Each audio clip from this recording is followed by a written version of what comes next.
Fala empresário, no programa de hoje vamos falar sobre o direito empresarial trabalhista. Como que está a sua contratação? Como é que está a documentação? O E-Social e o Ministério do Trabalho? Eu estou aqui com duas especialistas, a Aretusa e a Mayra, que vão falar um pouco sobre o E-Social, sobre o Ministério do Trabalho. Mayra, Aretusa, o Ministério do Trabalho, ele realmente foi extinto? Bom, se a gente for falar sobre a expectativa legislativa, sim, né? Mas sobre a questão da fiscalização, não.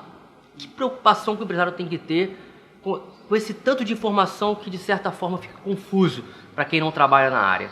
Bom, a gente tem uma situação de um cenário de alterações, né? Várias alterações, e que hoje muitos empresários se despreocuparam com o cumprimento das normas. E a extinção do Ministério do Trabalho não significa que as normas não precisam mais ser cumpridas. E hoje nós temos a questão do E-Social. O E-Social, ele é a conjuntura de todas as normas, né? Você tem que lançar todas as normas. As obrigações trabalhistas, as obrigações previdenciárias, as obrigações fiscais. E com isso, tanto a Receita Federal quanto a Previdência Social e quanto o extinto Ministério do Trabalho vão fiscalizar o tempo inteiro. Então, você não vai ter mais um fiscal do trabalho batendo na tua porta. Você vai ter um e-mail batendo lá para você, você não está cumprindo a norma regulamentadora XYZ. Olha que interessante. Na verdade, agora não é só um fiscal que vai bater na sua porta, é um e-mail com todos os órgãos da verdade juntos. É isso mesmo que eu entendi? Sim, a plataforma do E-Social, ela vem substituir, no mínimo, 15 escriturações manuais que o empresário tinha que fazer através da sua contabilidade do seu RH. Ele vem para trazer um maior conforto para os empregados, para os empresários e para o governo. Todos vão ser beneficiados, mas em compensação, a fiscalização em cima das empresas será muito maior. Então, o empresário tem que estar preocupado, sim, com a implantação do E-Social por conta disso. O Ministério do Trabalho ter sido remanejado não vai influenciar em nada na fiscalização, por vários outros motivos que a Mayra já falou, mas também porque nós temos que pensar que os empregados públicos do Ministério do Trabalho, eles não podem ser simplesmente demitidos, eles são estáveis. Então, eles vão continuar trabalhando em outros ministérios. Mas, Aretusa, Mayra, eu participo de alguns grupos de empresários e muitos falam sobre o E-Social, sobre a reforma trabalhista, e foi protelado muitas vezes, e fica um pouco confortável para o empresário acreditar que isso está sendo repassado. Essa preocupação, qual é a preocupação, na verdade, que o empresário tem que ter? Quem que ele tem que procurar para poder ter esse suporte? Essa questão fiscal do E-Social, ela precisa ser trabalhada junto com uma contabilidade de qualidade. Mas não se pode pensar no E-Social como um trabalho só contábil. Ele precisa de uma assessoria jurídica de qualidade e de um trabalho de segurança do trabalho de qualidade. Por quê? O E-Social, ele tem todo um leque de informações que precisam ser incluídos nele, né? Como eu disse anteriormente, são obrigações trabalhistas. A CLT ainda está aí. Ela precisa ser cumprida. E todas as obrigações trabalhistas, tudo, contrato de trabalho, jornada, todas essas informações precisam ser incluídas no E-Social. Inclusive, prestadores de serviço. Né? Por exemplo, um advogado que você contrata, um prestador de serviço, um advogado, você precisa lançar no E-Social. Caramba! Então, quando você faz esse tipo de contratação, você precisa saber quem você está contratando, como você está contratando e se essa contratação está sendo feita com qualidade. E para isso você precisa de uma assessoria jurídica de qualidade para te dar toda uma orientação para você não fazer nada errado. Mayra, pequena, média e grande empresa se enquadra no E-Social? Existe alguma diferença? Todas. Inclusive microempreendedor individual. Olha que interessante. Todas as empresas, seja você pequeno, médio, grande ou microempreendedor individual, tem que estar atento com essa reforma trabalhista, com o E-Social, que já está fazendo parte, que está preocupando muitos empresários. E no próximo bloco vamos falar um pouco mais do que é esse E-Social, de que forma que ele pode beneficiar o empresário e de que forma que ele pode ali segurar o empresário. Combinado? Combinado.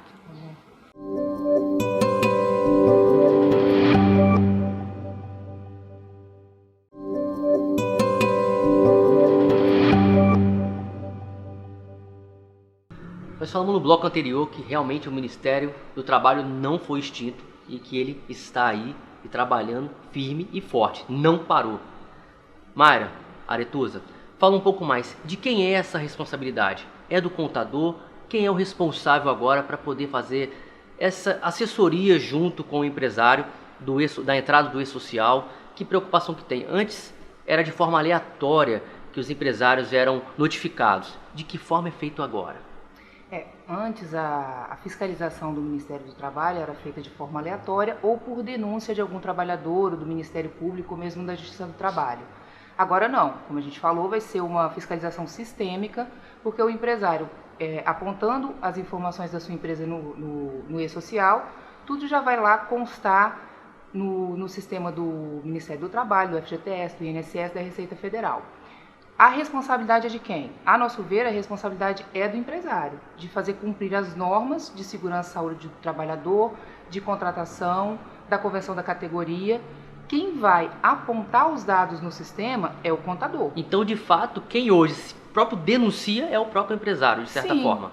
O contador dele vai fazer a anotação daquilo que ele está fazendo da empresa dele. Então, ele vai precisar tomar atitudes que antigamente alguns empresários não tomavam, porque não eram fiscalizados. E porque a gente entende que a rotina de um empresário hoje ela é muito cara. Sim. Por exemplo, contratar um advogado para fazer um contrato de trabalho, para fazer uma interpretação de norma coletiva, regras de segurança e saúde do trabalho demandam engenheiro e médico, e outras situações que o empresário no dia a dia ele deixava de fazer a contratação para economizar, vamos dizer assim. Hoje em dia, se ele quiser andar de acordo com a norma e não ser multado pelo sistema, ele vai ter que fazer essas contratações. E olha que bacana, antes nós nos preocupávamos em economizar no presente.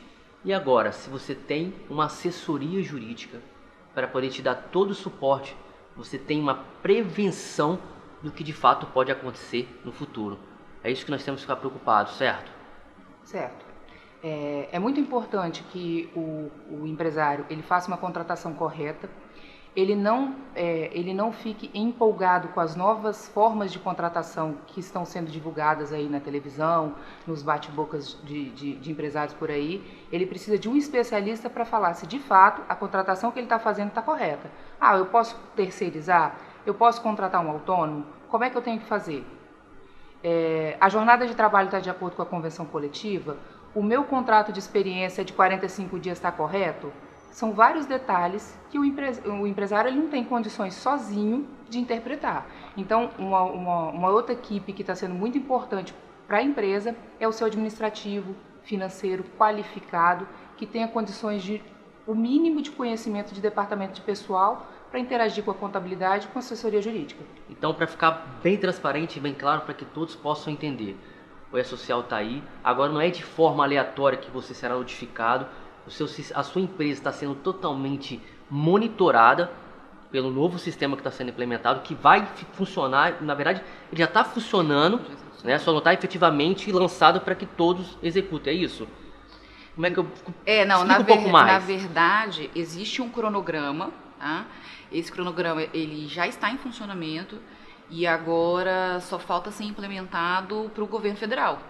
Né? E em 1º de janeiro de 2020, o que vai ser implantado vão ser as rotinas de segurança e saúde do trabalhador. As demais rotinas já estão implantadas para todos os empresários. Então olha que importante, não deixe para a última hora. Para, brasileiro, para de deixar para a última hora. Não coloque a sua empresa em risco, esperar que seja simplesmente lançado no ar e você querer procurar de última hora e depois não conseguir. Essa é a preocupação que nós temos que ter. Fala, Mayra. Essa é a grande preocupação, porque uma das multas, por exemplo, do E-Social, ela gira em torno de 5% do faturamento. Ou seja, uma informação equivocada que você lança no sistema ou uma informação que você deixa de lançar, ela gira em torno de 5% do seu faturamento. Ou seja, esse 5% do seu faturamento atrapalha o seu fluxo de caixa, pode fazer você simplesmente quebrar. Então, a importância da prevenção e de você trabalhar de forma correta, dentro das obrigações, junto com um profissional de qualidade, trabalhando no preventivo, como a Aretusa falou, é muito importante. Para evitar esse tipo de situação, não tem necessidade de chegar a esse ponto. Então, no próximo bloco, vamos falar um pouco mais sobre como fazer uma contratação de forma segura, sem se preocupar. Não adianta demitir, contratar, achar que você está reduzindo o seu custo, que você pode ter um custo muito maior. Não é isso mesmo? Exatamente. Até o próximo bloco.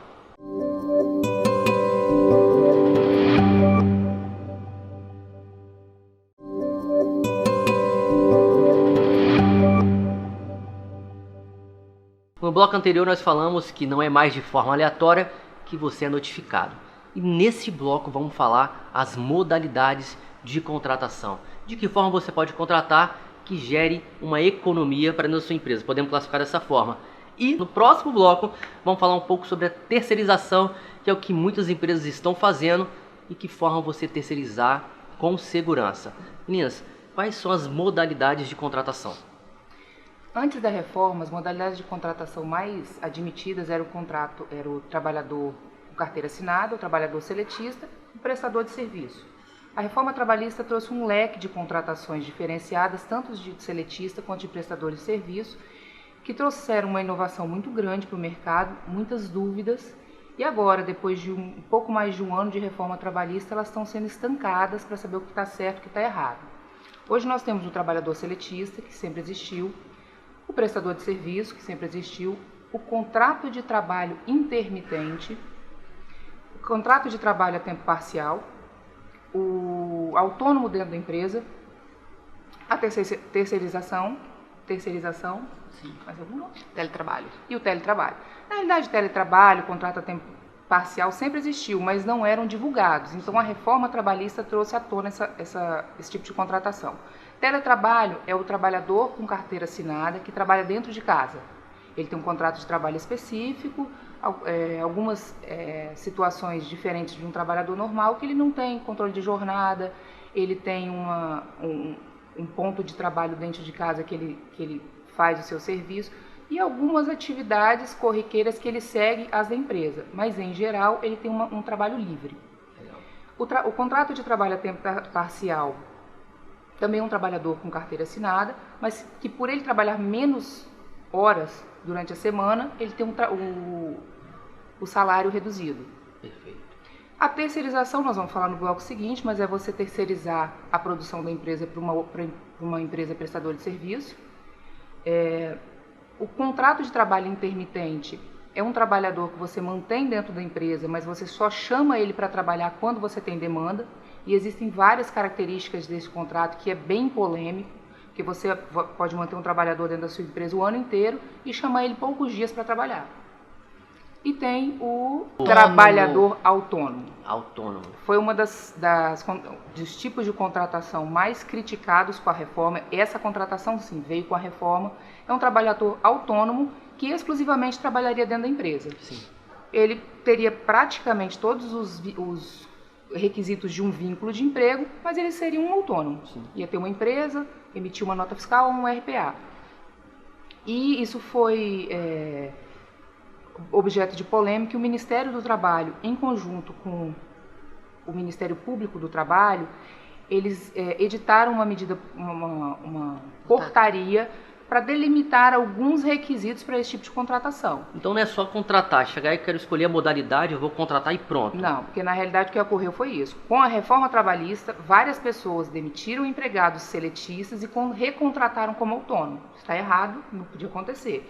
Então hoje, para você contratar um autônomo, ele tem que ser de uma categoria diferenciada. Tem que ser um corretor de imóveis, um representante comercial, um motorista. Não pode ser, por exemplo, o auxiliar administrativo da sua empresa, que as pessoas estavam fazendo uma contratação como autônomo. Então, na verdade, olha que preocupação. Existem as funções específicas para esse tipo de contratação, certo? Elas não estão delimitadas na lei, na CLT, com a reforma trabalhista. Elas foram instituídas por meio de uma portaria do extinto Ministério do Trabalho, que em conjunto com o Ministério Público do Trabalho criaram alguns requisitos para a contratação desse autônomo. Então, vamos ficar preocupados de que forma que você terceirizou o seu funcionário, se ele está terceirizado, qual é a função dentro da sua empresa que você pode estar acreditando que está tendo uma economia, está tendo uma redução de custo, de certa forma pode estar tendo um problema. Vamos classificar isso mesmo, um problema. Essa é a preocupação que os empresários têm que ter. E eu falo que é de grande valia essa entrevista, poder dar essa informação, uma informação rica, porque quantos empresários estão acreditando que podem reduzir o custo só fazendo contratações de forma aleatória? E te digo mais, com o e-social, essas informações, vamos falar de novo do e-social, elas sendo lançadas, elas vão chamar muito atenção e vão trazer um risco enorme para o empresário, porque a modalidade de autônomo, a modalidade de terceirização, ela tem requisitos próprios, que são totalmente diferentes dos seletistas. O seletista, ele tem pessoalidade, onerosidade, habitualidade, é aquele empregado que tem a carteira assinada que está ali todo dia. Então, se você coloca um autônomo ou você terceiriza a atividade e você coloca esse autônomo e esse terceirizado com os mesmos requisitos que um seletista e essas informações estão no e-social, o sistema ele entende essa informação. E são duas preocupações, desculpa, Mário, tanta preocupação do governo, do sistema e-social, e tanta preocupação que nós temos que ter com o trabalhador também, depois se ele for sair da empresa, certo? Sim, exatamente. Então existe essa preocupação. Então quando você fala que o Ministério do Trabalho foi extinto, que não vão haver fiscalizações e que não se tem essa preocupação, toda essa situação cai por terra quando você tem essa implantação do e-social e essa regulamentação com todas essas informações que vão ser lançadas, toda essa preocupação. Então, existe muitas coisas em risco e muita informação que está sendo divulgada que não é a correta. Se você está preocupado, se a sua empresa está dentro deste quadrante, no próximo bloco nós vamos falar sobre a terceirização e sobre como ter esse suporte jurídico para você não ter que ficar dormindo com a cabeça explodindo, porque no dia seguinte você não sabe o que fazer. No próximo bloco vamos falar sobre terceirização e sobre a prevenção.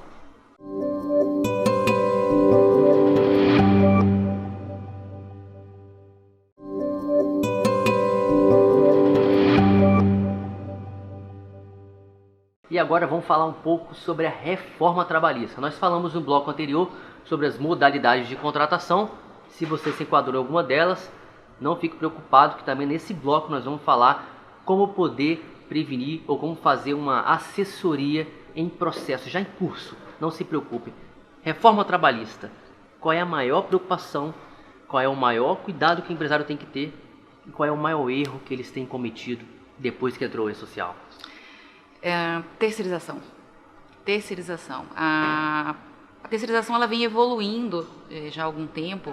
Começou com um contrato temporário, depois veio a súmula 331 e com a reforma trabalhista sedimentou a possibilidade de terceirização da atividade fim. E o ano passado o STF decidiu que pode terceirizar tudo, né? E com isso os empresários eles têm entendido que terceirizar a atividade fim é pejotizar. E aí eu explico o que é pejotizar. É você pegar os seus funcionários, demitir e contratar como CNPJ. Tá errado isso? Muito errado. E quem já fez isso? Quem já pejotizou? Olha, falei certo, hein? Isso não é nenhuma palavra, né? Não existe essa palavra no dicionário. Isso foi um termo que foi criado no mundo jurídico para essa situação específica. Pra você ter ideia do quão importante que é essa situação. Você precisa ter uma assessoria jurídica para analisar a situação da sua empresa, para poder te orientar, porque é uma situação muito séria. Então essa orientação ela varia de caso a caso, podemos classificar disso. Não tem como fazer uma análise geral? Não. Varia de caso a caso porque vai depender do ramo de atuação que você atua, o ramo de atuação que você atua vai depender da norma coletiva, vai depender de quando o empregado ele foi admitido, de quando ele foi dispensado, de quando ele virou um CNPJ, né? Tem muita gente colocando o empregado como MEI, e o MEI ele tem requisitos muito específicos. Então, tem uma série de análises que precisam ser feitas de forma pormenorizada para que a gente possa orientar o empresário de forma correta para justamente prevenir de um prejuízo futuro, até mesmo para deixar um ambiente de trabalho, né, mais saudável e toda a situação de prevenção que é o nosso foco de trabalho. Você falou do MEI, eu senti uma preocupação um pouco. O que tem a ver o MEI com a parte da terceirização? Tem uma diferença nisso? Tem. O que acontece? O microempreendedor individual, ele tem um limite financeiro o qual ele pode trabalhar. Então, o que acontece? Muitas vezes esse MEI, ele recebe muito mais na sua conta do que efetivamente ele declara, do que ele emite lá na nota fiscal. Então, a Receita Federal também está atuando em cima disso e está fiscalizando as contas. Então, é uma preocupação para quem é MEI, que também não acha que está se beneficiando, porque de certa forma pode estar se prejudicando. Olha que legal, um gancho no meio da entrevista, que não estava nem combinado nós falarmos disso. E me fala, eu tenho minha empresa, eu consegui perceber que eu me enquadrei em alguns pontos críticos, errei, mas eu quero corrigir. Como que eu faço e o que eu preciso de fazer para no curso já do processo, já está tudo em andamento, já estou meio que já aqui preocupado aqui, como que eu faço para poder não me preocupar? É o nosso trabalho. Ter a preocupação de resolver os processos e os processos judiciais e os processos internos da empresa como um todo. E tentar resolver aqueles que já estão errados. Nós criamos um compliance de rotinas trabalhistas que visa isso. Fazer toda uma consultoria nas contratações, nas rotinas como um todo, seja de medicina e segurança do trabalho, seja de adequação de cartão de ponto, de convenção coletiva da categoria, e a gente tem condições de consertar o que está errado dentro da empresa e minimizar os riscos daquilo que não tem conserto. Então vocês dão toda a assessoria em todos os departamentos, praticamente são todos os departamentos ali. Todos os departamentos da empresa. A gente entra, faz uma parceria com o administrativo financeiro, inclusive com a contabilidade, que é uma parte importante dentro da empresa, e a gente consegue, fazendo um trabalho em conjunto, prevenir e tentar resolver aquilo que foi feito de forma equivocada. Na verdade, vocês não estão pegando emprego de ninguém, vocês estão dando todo suporte. Nosso trabalho é reduzir a folha de pagamento do empresário e prevenir futuros litígios que ele poderia vir a ter. Que maravilha! Porque, como a Mayra falou, a terceirização ela não veio com a reforma trabalhista, ela é antiga. Então, as contratações terceirizadas de forma equivocada, elas já surgem há mais de 10 anos. E agora que o tema ficou mais falado na mídia, que as pessoas têm conversado mais sobre isso. Mas as contratações equivocadas da terceirização, elas acontecem há muitos anos. E teve muitos casos aí de processos, né? Processos Sim. que faliram muitas empresas, né? Muitas. Nós conhecemos algumas. Isso é muito triste. Inclusive, foi por esse motivo que nós criamos o compliance de rotinas trabalhistas.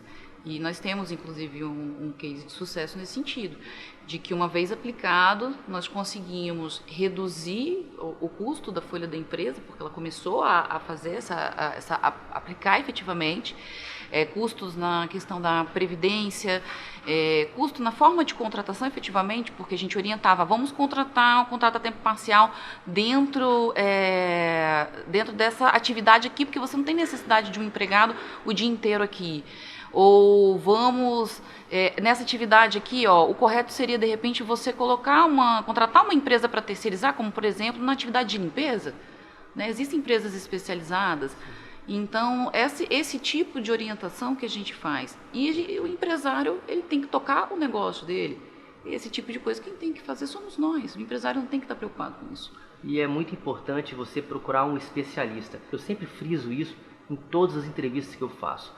Qual é a grande mesmo diferença de você ter um especialista? Eu estou com duas especialistas que são especialistas no empresarial trabalhista, que se preocupam tanto com o seu trabalhador, tanto com a sua empresa, não simplesmente de uma forma geral, mas ela consegue trabalhar especificamente em cada caso. Então, se você procurar um advogado, eu indico para você, procure um especialista. Se você quiser procurar qualquer uma das duas aqui, fala comigo que eu faço questão de fazer essa ponte, indicar vocês para elas.